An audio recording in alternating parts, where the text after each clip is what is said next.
रहा कि लीगल जो छुट्टियां रही हैं उसमें ये भी रहा कि फैमिली मेंबर को नहीं बताया, जो फैमिली मेंबर गए थाने पता करने के लिए, उन्हें डराया धमकाया गया। एक भाई को जेल में थाने में रख लिया पूरी रात। एक चाचे को वो रखने वाले थे, थप्पड़ थप्पड़ लगाए, उनको बोला तुम्हें भी रख लेंगे। एक वर्कर जिसको आधी रात को, और उनके पास सीसीटीवी कैमरा फुटेज भी, आधी रात को घुसे उनके घर उसको अरेस्ट करने के लिए, और ये कुछ दिनों बाद की बात है। तो उसके छोटे भाई ने बस इतना पूछा कि मेरे भाई को कहाँ लेके जा रहे हो और क्यों लेके जा रहे हो, उसको भी उठा के जेल में बंद कर दिया है। उसको भी एफआईआर में उसका नाम डाल दिया, जबकि वो उधर काम करता भी नहीं, वो तो गाड़ी चलाता है, किसी फैक्ट्री में काम भी नहीं करता है। तो ये जो फैमिलीज के ऊपर भी एक पुलिस का दमन, धौस, इंटिमिडेशन, कि हम जो कर रहे हैं हमसे कोई पूछेगा नहीं, पूछ नहीं सकता। मेरे साथ भी जिस तरह से जब हम पूछने गए कि भैया क्राइम नंबर ही बता दो कि पता नहीं चल रहा है वर्कर्स कहाँ है। क्राइम नंबर्स बहुत, हमें हफ्ता लगा सारे क्राइम नंबर्स जो इनिशियल है। जैसा कि साथियों ने बताया, नोएडा में जो हुआ एक तरह से हमें, और जो चल रहा है अभी तक पूरे देश में, अभी ये थमा नहीं है। जगह जगह पर जो है मजदूर निडर होके बाहर सड़क पे आए हुए हैं। दमन का दौर चल रहा है, लेकिन वो फिर भी प्रोटेस्ट में लगे हुए हैं। इसको कैसे समझना है उस पर मैं आती हूँ। अपडेट ये है नोएडा से सबसे पहले कि 9-10 तारीख को तो जो हमारे बिगुल के साथियों को, एक्टिविस्टों को उठा लिया था 4 को, उसके अलावा सबसे ज़्यादा जो पुलिस ने उठाया, डिटेन किया प्रिवेंटिव डिटेंशन में, वो 13 को और 14 को, और ये मगर सत्र चलता रहा 17 तक, 17 अप्रैल तक। 16 अप्रैल को जब मैं लुक्सर जो कि कासरा में है, लुक्सर गांव में है, वहाँ पहुँची तो ये पता चला कि लगभग तब तक 1000 लोग डिटेन कर लिए गए थे और लुक्सर जेल में थे। 19 और वो तब उस दिन जो है दिख रहा था कि 7 बजे से 11 बजे तक जो पर्चियाँ कटती है मुलाकात के लिए, वो एग्जॉस्ट हो गई, मगर फैमिलीज आ रही थी, क्योंकि उन्हें, जैसा कि साथियों ने भी अपनी रिपोर्ट में लिखा है, बताया नहीं गया था कि उनके फैमिली मेंबर्स, उनके परिजन लेके कहाँ गए हैं। ये जो अभी लीगल जो छुट्टियां रही हैं उसमें ये भी रहा कि फैमिली मेंबर को नहीं बताया, जो फैमिली मेंबर गए थाने पता करने के लिए, उन्हें डराया धमकाया गया। एक भाई को जेल में थाने में रख लिया पूरी रात। एक चाचे को वो रखने वाले थे, थप्पड़ थप्पड़ लगाए, उनको बोला तुम्हें भी रख लेंगे। एक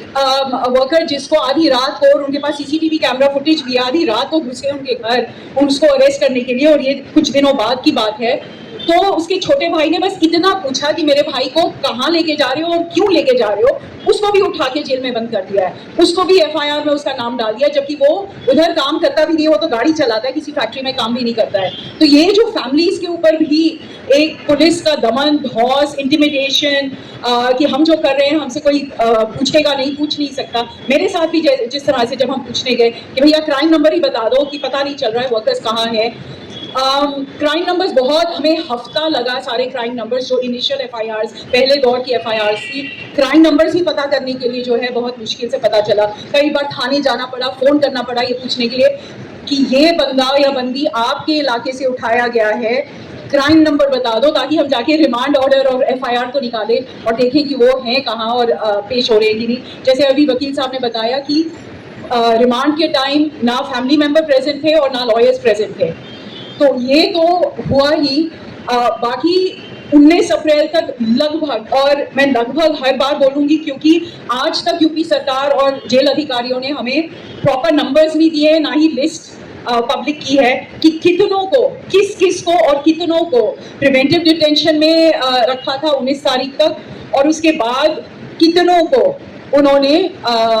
एफआईआर में उनके नाम डाले हैं। मैंने जो अनुमान लगाया है सारे एफआईआर, रिमांड शीट्स वगैरह देख के, लगभग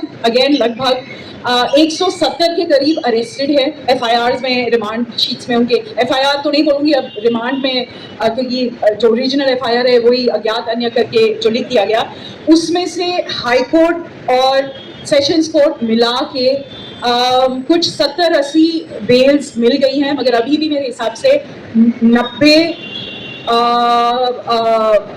के करीब लोग, 90 से 100 के करीब लोग जेल में हैं जिनकी बेल। और यहाँ एक और चीज़ पे ध्यान देने की ज़रूरत है कि जो बेल बॉन्ड, चलो ये सब जो फैक्ट फाइंडिंग में आप लोगों ने बताया वो तो है ही, लेकिन कोर्ट को और हमें अपनी डिमांड्स में भी ये रखना चाहिए, एक वर्किंग क्लास का बंदा जिसको आप 20,000 की सैलरी नहीं दे रहे हैं, उसको 13, 14, 15 पे अटका के रख रहे हैं, उसके परिवार से आप उम्मीद रखते हैं कि वो 40,000, 50,000 की बेल बॉन्ड भरेगा, और एक एक श्योरिटी नहीं, दो दो श्योरिटी मांग रहे हो, आप कहाँ से लाएंगे? कई लोग क्योंकि वो प्रवासी मजदूर हैं और वो अपने गाँव में अपना वोट सुनिश्चित रखना चाहते हैं, तो उनके आधार कार्ड पे गाँव का एड्रेस है, यहाँ का एड्रेस नहीं है। तो जो आपने बेल का अमाउंट 30-35 हजार से ऊपर रख दिया तो वो वेरिफिकेशन में जाएगा, टाइम भी लगेगा और यहाँ फिर पैसे भी लग रहे हैं, और एक और स्ट्रेस, एक और चिंता फैमिलीज के ऊपर कि हम जमानती कहाँ से लाएं जो ये सारे जो कानूनी चीज़ें हैं वो पूरी कर पाए। उसमें टाइम लगा, लोगों को अपने ही परिवार वाले, अपने ही फैमिली मेंबर्स, रिश्तेदार आगे नहीं आ रहे थे ये सोच के कि अब ये पुलिस के लफड़े में कौन पहुंचे, और जिनको हाई कोर्ट से बेल मिल रही है 50,000 की 2 श्योरिटी इलाहाबाद हाई कोर्ट से, तो ये अब सोचने की बात है। ऊपर से जो खर्चा हुआ है, हमने जो अनुमान लगाया, 1 महीना एक मजदूर जो जेल में रहा है, कोर्ट कचहरी का, थाने का खर्चा, वेरिफिकेशन का खर्चा, जमानत, ये वो, वहाँ पे जो घूस देनी पड़ी, जो आने जाने का खर्चा है, एक मजदूर का 25 से 27 हज़ार का खर्चा 1 महीने का, जो उसके आगे रह गए हैं और 1 महीना 2 महीना, तो आप लगाते जाए कि वो और खर्चा कितना हो रहा है। इसमें अगर फिर हम जोड़ दें कि 2-2 महीने, 1-1 महीने, 2-2 महीने का उनका वेतन, एक तो जो बंदा जेल में था उसका वेतन उस फैमिली ने खोया, और जो उसको छुड़वाने में लगा हुआ था उस फैमिली मेंबर का भी वेतन गया। तो आप सोचिए, एक बंदे की अरेस्टिंग पर, और ये जरूरी है क्योंकि हर बार कंपनी वाले और सरकार कहती है कंपनी की इतना नुकसान हो गया, वर्किंग क्लास का भी तो नुकसान हुआ है, उसको कौन छोड़ेगा, उसकी मांग कौन रखेगा? ये कौन होते हैं इस तरह से जो है हमारे वर्किंग क्लास मजदूरों के ऊपर इस तरह का जो है, और ये इंडिविजुअलाइज हो जाता है क्योंकि 1100 लोगों के हम नहीं जानते हैं कि कितना नुकसान हुआ है उनका, मगर ये भरपाई ना केवल जो कॉमरेड जो आपने बोला कि कॉम्पनसेशन जब वो जेल से निकलते हैं, लेकिन जिनको वो नौकरियां, जैसे आप लोगों ने बताया अपनी फैक्ट फाइंडिंग में, नौकरियों पर वापस नहीं रख रहे हैं। कुछ बेचारे जिनके पास मोटरसाइकिल है या किसी से मांग के मोटरसाइकिल ले रहे हैं तो वो डिलीवरी कर रहे हैं क्योंकि किराया तो देना है, घर भी पैसा भेजना है। तो ये जो पूरा दौर है, और इसके साथ मैं एक और चीज जोड़ना चाहूंगी कि हमें ये सोचने की जरूरत है कि 2026 में जब इंडिया $5 ट्रिलियन की इकोनॉमी के सपने देख रही है, तो यहाँ का मजदूर सिर्फ न्यूनतम वेतन की लड़ाई क्यों लड़ रहा है? क्यों शर्म नहीं आ रही है इस देश के सत्ताधारियों को कि आप न्यूनतम वेतन पे ही अटके हुए हैं? इसलिए हमें समझना होगा, और ये मैं कह नहीं सकती मगर किसी श्रम अधिकारी के साथ ही बात हो रही थी नोएडा में, उन्होंने भी कहा कि आप लोग समझिए कि वेतन का मुद्दा एक पॉलिटिकल मुद्दा है। 2014 में या 19 में या अभी भी अगर जितना बढ़ेगा नहीं बढ़ेगा, लागू होगा नहीं होगा, ये एक पॉलिटिकल मसला है। हमें उस नजरिए से इसको समझना होगा। और ये जो हमला हुआ है और जिस तरह से इस केस को नोएडा में कम से कम ये एकदम दूध का दूध पानी का पानी हो गया है कि आप संगठित नहीं हो सकते, आप यूनियनाइज नहीं हो सकते, इसीलिए सारे यूनियन लीडर्स को उन्होंने हाउस अरेस्ट में रख दिया, बीएमएस के यूनियन लीडर्स को भी हाउस अरेस्ट में रख दिया कि, और वहाँ के चीफ मिनिस्टर बोल रहे हैं कि ट्रेड यूनियन मानसिकता से दूर रही है। क्या संकेत दे रहे हैं आप कि यूपी जो है ease of doing business ranking में टॉप पे जाएगा और ईज ऑफ वर्किंग क्लास जो है बॉटम पे जाएगा?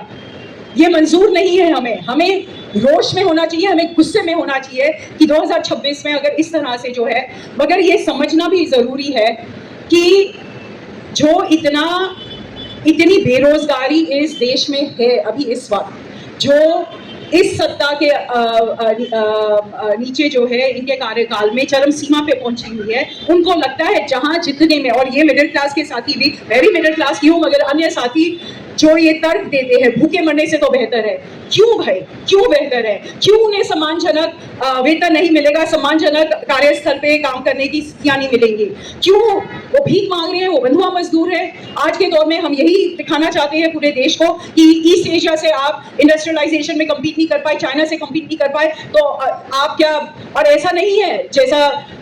एक रील में मैं देख रही थी, एक मजदूर साथी कह रहे हैं कि इनके पास अपनी फैक्ट्रियां चलाने के लिए, अपने घर चलाने के लिए, अपने बच्चों को विदेश भेजने के लिए, पढ़ाई के लिए, प्राइवेट स्कूलों में भेजने के लिए पैसे हैं, मगर मजदूरों को पैसे देने के लिए, वेतन देने के लिए पैसे नहीं है। एक आखिरी बात और फिर मैं खत्म करती हूँ। यहाँ के जो नोएडा के मजदूरों में हमें सुनने को मिला, और मेरे ख्याल से गुड़गांव में भी सुनने को मिला होगा, वेतन से तो वो परेशान थे ही, भुखमरी में वो आ ही गए थे, लेकिन कुछ ऐसे जो व्यवहार उन्हीं के एम्प्लॉयर्स ने उनके साथ, उन्हीं के मालिकों ने उनके साथ किया, जब वो गैस की मार खा रहे थे, उनके घर पे जिनके गैस कनेक्शन नहीं है और गैस नहीं ले पा रहे थे, वो ये उम्मीद कर रहे थे कि वो अगर फैक्ट्री में आएंगे तो कैंटीन में कम से कम खाना भरपेट खा पाएंगे। वहां भी फैक्ट्री मालिक ने जो है उनको खाना देना बंद कर दिया।